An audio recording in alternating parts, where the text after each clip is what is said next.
Man that is born of woman hath but a short time to live. And the same goes for budgies that are born of egg. Even less in their case, I guess. The real difference is in the send-off. Fairly involved in our case, and pretty negligible for feathered friends. However, Bill the Budgie, the hero of our story, is an exception. He has a memorable family send-off. The story is About Bill by Athol Henry. It's from Australian Short Stories number 19, published by Bruce Pascoe. I'm your reader, Kim Dodsworth. Bill the Budgie is dead. Inconsiderate little bugger, just leant off his swing and nosedived into the shell grit. Well, actually, there was a little more drama to it than that. Howard's grandfather left him in the sun. A real scorcher of a day. When Bill was found, he was in a bad way. Sticking his head in ice water did little to revive him. In fact, it probably did more to do him in. George suggested mouth-to-beak resuscitation, but it was Goldie who threw the towel in. "He's dead. Nothing you can do about it." Heartless old bag, padded around the house in furry slippers, telling everyone she'd buy another one at the market. But it's not the same. Poor old Bill. Howard watched his grandfather bury Bill in the yard. It wasn't a solemn affair. One scoop of the spade and Bill was dropped in. A few words were said, "Cheerio for now," by Howard's grandfather. Howard just about stuck his face in the hole, almost got buried with a bird. He wanted to know where Bill was going. "Where's Bill off to, Pop?" he asked. But Howard's grandfather was a bit deaf.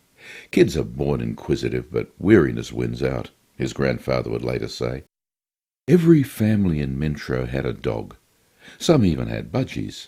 Sasha the dog was very old. She didn't bark much these days, mainly grunted. Howard's grandfather, who was also old, also grunted. When he walked out into the kitchen in the morning, he would look at the clock and grunt. On sunny days he would sit on a barbecue stool in the yard amidst the long grass and grunt along with the dog. A constant battle waged between Howard's mum and the kikuyu grass. It had made her bitter towards the yard. George said the kikuyu grew with a vengeance and could strangle a cat. Sasha's days of digging had passed, or at least almost passed. No one suspected she'd dig up Bill's grave. Sasha knew where Bill was going, but she wasn't telling anyone. That evening, Howard went to ask his mother where Bill was off to.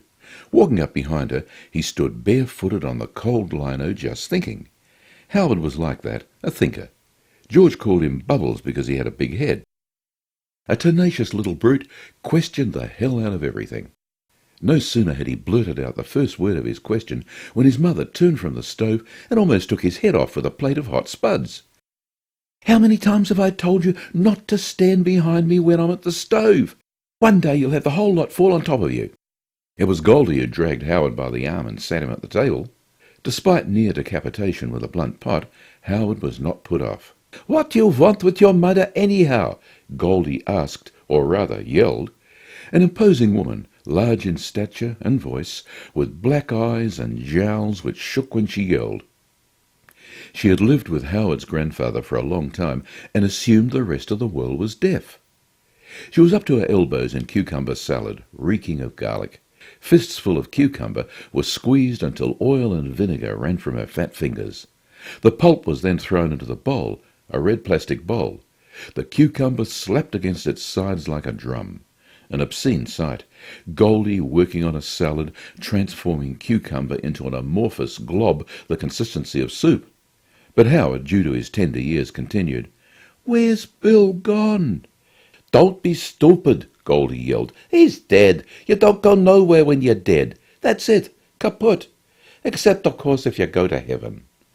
The salad slapped against the bowl in a slow, steady rhythm.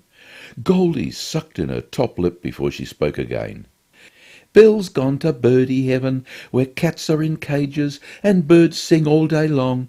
Da-da-da," she sang a polka while flapping her arms in small circles, dripping oil and garlic on the floor. "Da-da-da-da-da," she continued. George rolled his eyes to the ceiling and said, "Hallelujah, of course. If he's going nowhere, he must be going to heaven." "Watch your turkey breath," Goldie sneered. Spoken like a true believer. Religious rights for animals. Just think, Nan, if Bill had religion, maybe he wouldn't have been in a cage. Maybe he wouldn't have been left in the sun. Maybe the passenger pigeon would be alive today. Stop it! Howard's mother fairly peeved. Don't talk about such rubbish. I mean, such things in front of Howard. Her voice trailed off as she looked down at the potatoes. Jeepers, Goldie muttered. He's out in the yard, buried in the ground. But Bill was under the kitchen table. Sasha had snuck him in while no one was looking. You got more pepper? Goldie yelled and went to look in the cupboard. Goldie padded away back to the table. She bent down, squatted as far as her heavy frame would allow. Her jaw slackened and her jowls quivered. Jeepers! She yelled. George looked under the table. Jeepers! He whispered in awe. Gracious God! Howard's mother exclaimed. But Howard simply said, Bill's back. Bill was back. He was lying between the front paws of grinning Sasha. Limp and dirty, a small spectre, but no less significant. Sasha's tongue lolled from the corner of her mouth as she watched faces appear under the table. The family watched in silence, except for Howard's grandfather, who whistled on in oblivion. Don't touch him, Howard's mother implored. Flush it down the flippin' dunny, Goldie said dryly. Easy, Nan, George said scornfully. Bill deserves a decent burial. He pulled a handkerchief from his back pocket and tied it around his neck, pulling it over his nose like a surgeon. Grabbing a pair of barbecue tongs, he carefully reached under the table, holding the tongs outstretched before him. Such was his crouched position, he began dithering like an idiot, as if the bird would explode, or more likely, suffocating from the hanky. You're not going to pick him up like that? Howard's mother wrung her hands, annoyed and muddled by the evening's event. Get some paper! She hastily looked about the kitchen for some. I'm not picking him up with my hands. Why, it's not shit, Goldie yelled. It's worse. It's dead. Sasha, sensing something was wrong, slunk between the fridge and the pantry where the ironing board was kept.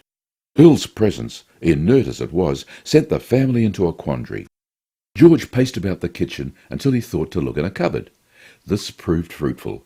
He returned with a mop and a broom.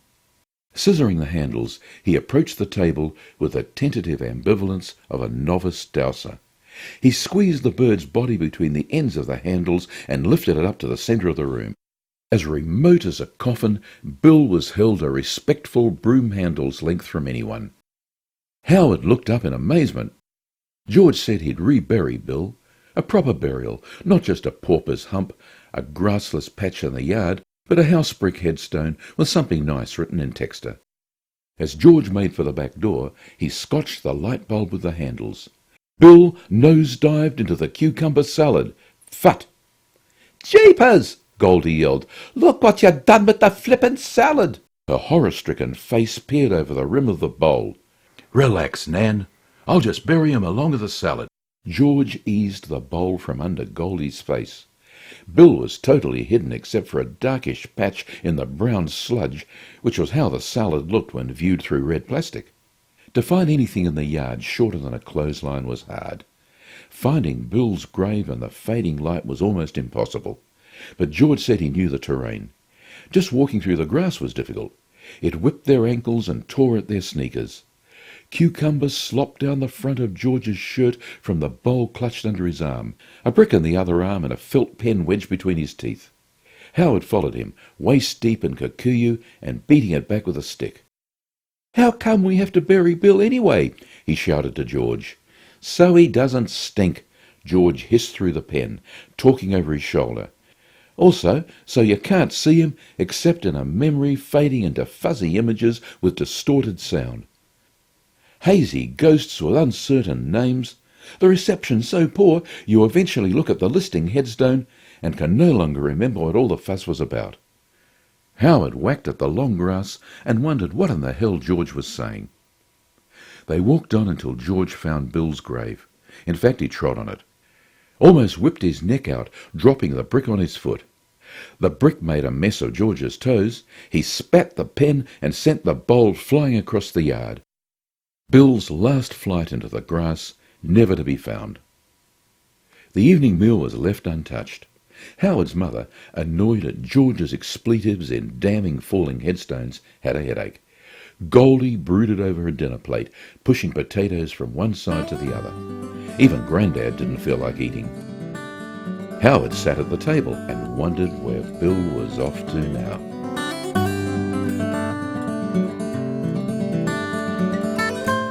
Well, I hope you enjoyed today's story. I'm Kim Dodsworth. See you next week.